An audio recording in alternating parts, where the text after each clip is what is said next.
안녕하세요. 남편과 이혼을 결심한 30대 여성이에요. 오늘 정신나간 신우에 관해서 이야기를 좀 해보려고요. 시댁 식구들이 어떻건 간에 남편하고만 잘 살면 되는 줄 알았더니 그것도 답이 아니라는 걸 뼈저리게 배웠습니다.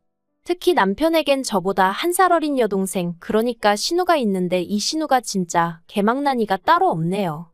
진짜 남편 여동생이니 그나마 인간 대접해주고 대면하고 살았지. 남이었으면 상종도 안 했을 텐데요. 일단 남편하고는 원래부터 알고 지내다가 결혼하기 몇 년 전 관계가 급속도로 진전이 되었어요. 제가 당시 이직 후 새 직장에 적응하면서 여러 가지로 마음고생을 하던 시기였는데 그때 남편이 저에게 이런저런 도움을 많이 주었거든요. 그리고 돌이켜 생각해보니 그때부터 남편이 아는 오빠가 아닌 남자로 보였던 것 같아요. 게다가 남편도 저에게 호감이 있었는지 말로는 격려 차원이라고 했지만 이런저런 이유로 매번 저를 불러냈고 그렇게 자연스럽게 연인 사이가 되었습니다. 그리고 3년의 연애 끝에 결혼까지 하게 되었고요. 하지만 결혼할 때 아예 잡음이 없었던 건 아니에요. 알고 보니 시부모님께는 남편조차 모르고 있던 빚이 있었고 그렇다 보니 재정적인 면에선 어떠한 도움도 기대할 수 없는 상황이었죠.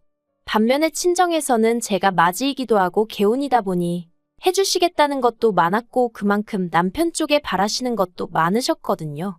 그래서 처음 친정의 시댁 상황을 털어놓았을 땐 솔직히 친정 부모님이 많이 답답해하셨어요. 이 결혼 꼭 해야겠냐 하시며 결혼이란 게 사랑만으로 되는 게 아니라며 저더러 다른 사람들이 다 야가 빠져서 이런저런 계산을 하고 결혼을 하는 게 아니라는 말씀도 해주셨고요.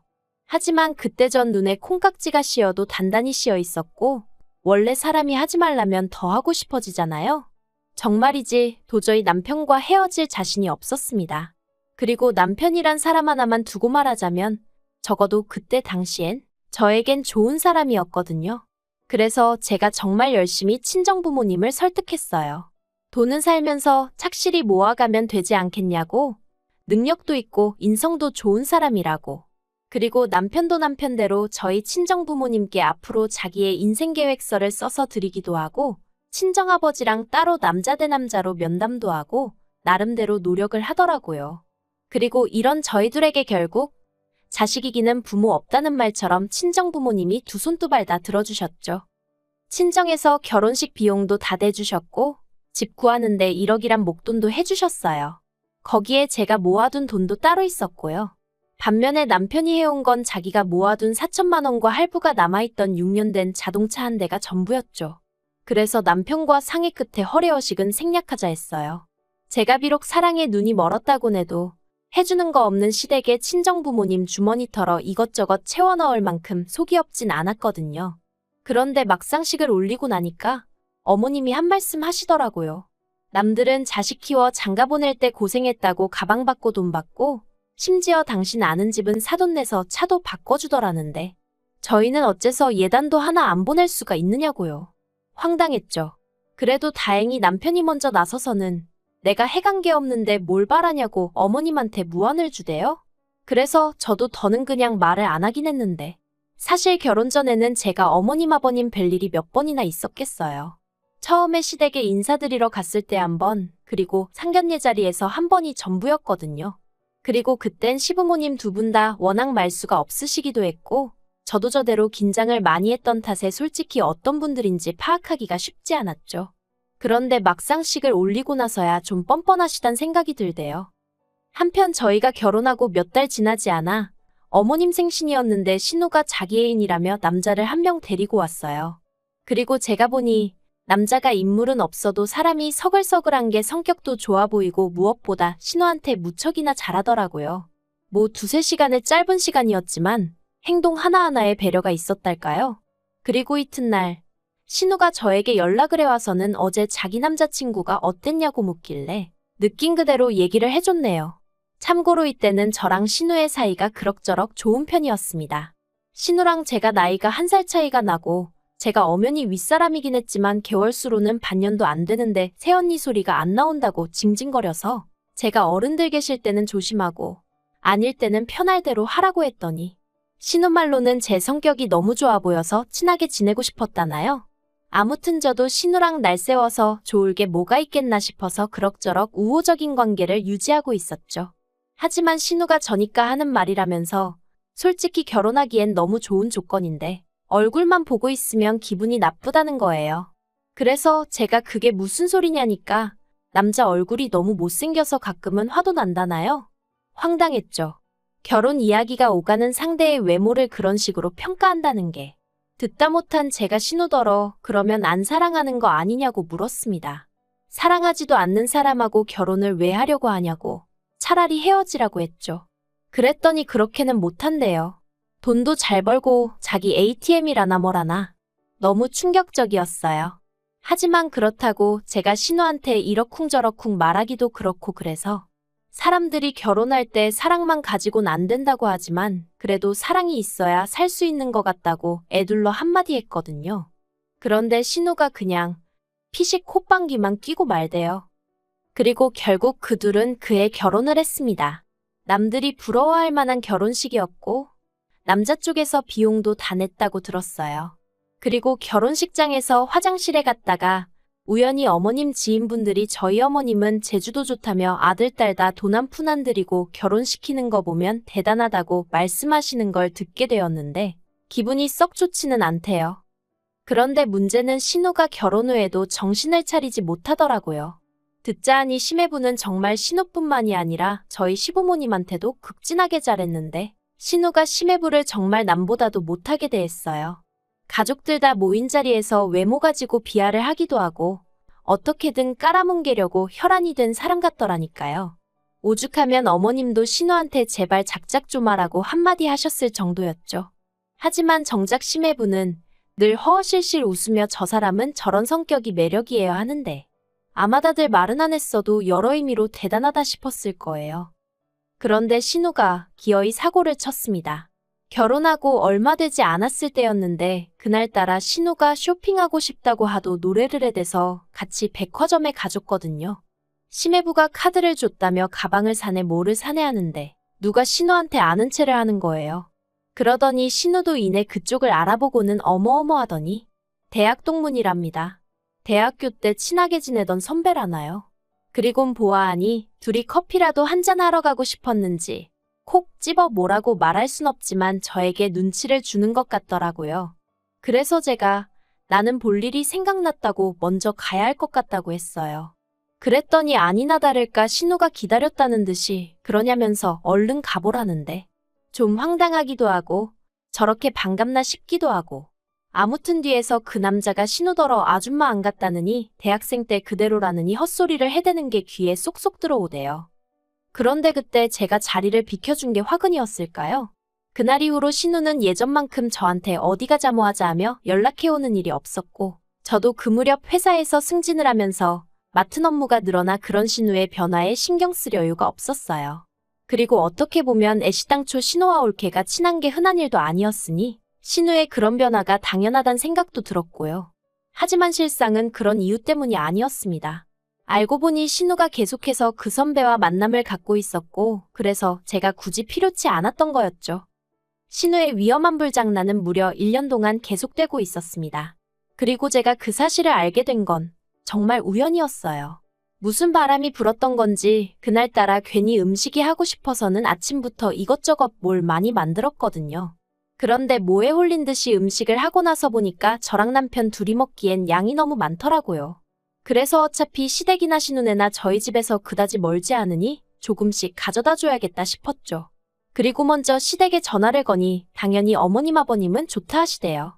하지만 신우는 전화를 몇 번을 했는데도 통 받지를 않는 거예요. 이미 가지고는 나왔는데. 그래서 그냥 현관 앞에 두고 가면 가지고 들어가겠지 싶어 신우네로 향했습니다. 이내 신우네 도착을 했는데 현관이 조금 열려 있더라고요. 보니까 얼마나 서둘러서 집에 들어갔는지 현관문에 신발이 껴서 문이 제대로 닫히지 않았던 거죠. 어이도 없고 요즘 세상이 어떤 세상인데 싶어서 신우 이름을 부르며 집 안으로 들어갔어요. 그런데 갑자기 우당탕 후다닥 소리가 나더니 신우가 어어하고 나오는데 흐트러진 그 꼴이 말이 아니더라고요. 그리고 신우 뒤에서 어떤 남자가 손살같이 튀어나와 저를 밀치고 현관 밖으로 뛰어나가는 거예요. 누구지, 어디서 봤던 사람인데 싶으면서도 신우한테 일단은 괜찮냐고 물었어요.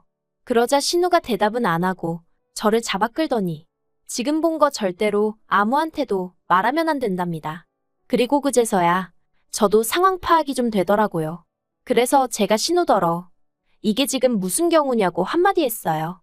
심해부는 어디 간 거고 아까 그건 누구고. 그러자 신우가 구구절절 설명을 하려길래 제가 됐다고 설명하지 말라고 했어요.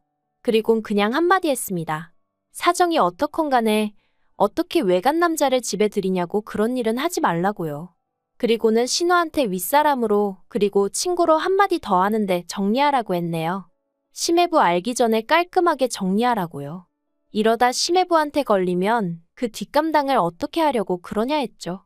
그랬더니 신우는 그렇게 하겠다면서 몇 번이나 저한테 비밀은 지켜달라대요. 그래서 알겠다고 했어요. 솔직히 저도 남의 가정사에 감나라 배나라 하고 싶지 않았고 좋은 일도 아닌데 얽히기도 싫었으니까요. 하지만 꼬리가 길면 밟힌다는 옛말처럼 결국엔 일이 터졌습니다. 하긴 아무리 심해부가 사람이 좋아도 신우가 매번 핸드폰만 들여다보고 돈도 어지간히 쓰고 다녔던 모양이니 눈치를 챘겠죠. 그리고 심해부도 속이 없는 게 아니더라고요.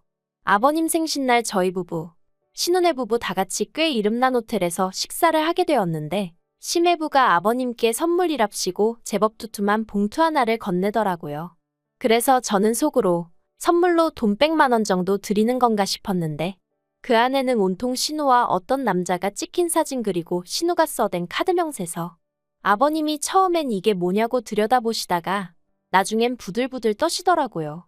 그리고 그 옆에서 신우는 심해부더러 이게 뭐하는 짓이냐고 미쳤냐고 소리를 지르고 그런데 심해부가 정말 눈도 깜빡 안 하더니 이혼하자 하대요.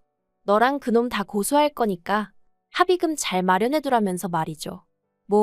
말 그대로 집안이 쑥대밭이 되었습니다. 어머님은 머리를 싸매고 드러누우셨고 아버님은 꼴도 보기 싫다며 네 알아서 하라고 아주 신우를 내치다시피 하셨어요. 그러자 신우가 정신이 나가버린 건지 헛소리를 하대요. 자기가 이렇게 된 건 제 탓이기도 하다고요. 그래서 제가 그게 왜 내 탓이냐니까 그날 처음 그 남자랑 마주쳤을 때 제가 일부러 자리를 만들어주지 않았냐입니다. 제가 자리를 비워서 자기가 그 남자한테 싫다 소리도 못하고 억지로 커피도 마시고 연락처도 줄 수밖에 없었다나요. 무슨 말도 안 되는 그런 억지가 어딨냐고 제가 소리를 질렀어요. 하지만 신우는 나오지도 않는 눈물을 쥐어짜내고 있지. 어머님은 어머님대로 저더러 윗사람이 돼서는 아주 바람나라고 고사를 지냈다며 화를 내시지. 어이없이 졸지에 제가 욕을 먹었다니까요. 그런데 그때 신우가 덧붙이기를 게다가 제가 신우가 실수하고 있는 걸 알면서도 적극적으로 말리지 않았답니다. 정말 제가 신우를 걱정하는 마음이 있었다면 때려서라도 말렸어야 하는 거 아니냐면서 한마디로 일이 이 지경이 된 건 자기가 이혼을 당하게 생긴 건 저 때문이라는 개소리를 해대더라니까요. 그런데 더 황당한 건 남편이 저더러 정말이냐고 묻는 거예요. 정말 자기 여동생이 바람피는 걸 알면서도 모른 척 했냐고요. 그래서 모른 척한 게 아니고 나는 신우를 말렸다다만 당신이나 시부모님께 내가 말하지 않았을 뿐이다. 왜 말을 안 했냐길래 아무리 가족이라고 해도 신우의 흠이고 신우의 가정사인데 내가 막말로 뭐라고 나서냐? 신우도 성인인데 알아서 정리를 해야 하는 거 아니냐고. 난 그래도 알아들을 만큼 얘기했고 까놓고 할 만큼 했다 했어요. 하지만 남편은 며칠 동안 저를 본체만 채 하더니 결국 한다는 말이 신우 말도 틀린 게 없다면서 앞으로 심해부가 고소하고 정말 위자료라도 물어주게 되면 우리가 절반은 내줘야겠다대요. 어이가 없어서 제가 남편더러 그따위 계산법이 어딨냐고 소리를 질렀습니다. 그리고 보아하니 네 동생이라고 뭐라도 해주고 싶어서 그러나 본데 그럼 차라리 우리가 먼저 이혼하자 했어요. 재산 나눠서 이혼하고 그 돈으로 네 동생 똥이나 닦아주면 되겠다고요. 그랬더니 남편이 저더러 말 그따위로 하지 말라면서 소리를 지르는데 제가 너나 말 똑바로 하라고 받아쳤죠. 지 동생 잘못을 어디 나한테 덤태기를 씌우려고 하는 건지 정말 다들 미쳤다 싶더라니까요. 그런데 며칠 지나서 제가 남편한테 협의 이혼하자고 다시 얘기를 꺼냈더니 한다는 말이 자긴 이혼하기 싫답니다. 그러면서 신우도 이혼당하게 생겼는데 우리까지 시부모님 속을 썩여야겠냐면서 그리고는 그냥 저더러 어차피 한 가족이지 않냐면서 다 같이 힘을 합쳐 신우를 도와주자고 그러는데 미쳐도 단단히 미쳤구나 싶대요. 그래서 남편더러 피를 나눈 사람들끼리나 열심히 힘을 합치시라고 나는 이 똥물에서 발 빼야겠다 했죠. 그리고 바로 이튿날 변호사 만났고 결국 이혼 소송하기로 했어요. 진짜 지금도 이걸 쓰는데 분하고 열통이 터져서 손이 부들부들 떨린다니까요. 하긴 제 잘못이 맞긴 해요. 왜 진작 이런 집구석을 가족이랍시고 어떻게든 바로잡아 보려고 혼자 고민하고 애쓰고 그랬는지. 정말이지 양심이라곤 썩어빠진 당신들 엿보니까 더 이상 저한테 아무것도 바라지 않았으면 좋겠어요. 아, 그리고 심해부한테는 미안하다기보단 유감이라고 따로 연락은 했고 혹시 제가 도울 일이 있으면 돕겠다고 했네요. 진짜 별거지 같은. 그저 하루빨리 자유의 몸이 되고 싶을 뿐이에요.